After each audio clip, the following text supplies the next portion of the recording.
ಧನುರಾಶಿಯಲ್ಲಿ ಬರ್ತಕ್ಕಂತಹ ನಕ್ಷತ್ರಗಳು ಯಾವ್ಯಾವುದಪ್ಪ ಅಂತಂದರೆ ಮೂಲ ನಕ್ಷತ್ರ ಮತ್ತು ಪೂರ್ವಾಷಾಢ ನಕ್ಷತ್ರ ಹಾಗೂ ಉತ್ತರಾಷಾಢ ನಕ್ಷತ್ರ ಮೊದಲನೇ ಪಾದ.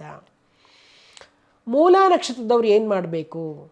ಸರಸ್ವತಿಯ ಆರಾಧನೆಯನ್ನು ಮಾಡಬೇಕು.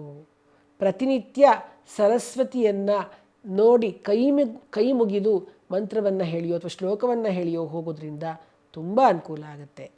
ಇನ್ನು ಪೂರ್ವಾಷಾಢ ನಕ್ಷತ್ರದವರು ಅಮ್ಮನವರನ್ನ ಅಂದರೆ ಲಕ್ಷ್ಮಿಯನ್ನು ಅಥವಾ ಪಾರ್ವತಿಯನ್ನು ಕೈ ಮುಗಿದು ದೇವಸ್ಥಾನಗಳಿಗೆ ಹೋಗಿ ಒಂದು ಮೊಳ ಕೆಂಪು ಹೂವನ್ನು, ಕಣಗಲೆ ಆಗಿರಬಹುದು, ಕನಕಾಂಬರ ಆಗಿರಬಹುದು, ಗುಲಾಬಿ ಆಗಿರಬಹುದು, ಕೆಂಪು ಹೂವನ್ನು ಸಮರ್ಪಿಸಿ ಬರ್ತಕ್ಕಂಥದ್ದು. ಉತ್ತರಾಷಾಢ ನಕ್ಷತ್ರದವರು ಶ್ರೀರಾಮನನ್ನು ಆರಾಧನೆ ಮಾಡ್ತಕ್ಕಂಥದ್ದು ತುಂಬ ಒಳ್ಳೆಯದು. ನಾನು ಹೇಳೋದು ಒಂದೇ ಮಂತ್ರ, ಶ್ರೀರಾಮ್ ಜೈ ರಾಮ್ ಜೈ ಜೈ ರಾಮ್. ಇದನ್ನು ಹೇಳ್ಕೊಳ್ತಾ ಇದ್ದರೆ ನಿಮ್ಮ ಸಮಸ್ಯೆಗಳೆಲ್ಲವೂ ಕೂಡ ತಹಬದಿಗೆ ಬರ್ತಕ್ಕಂಥದ್ದು.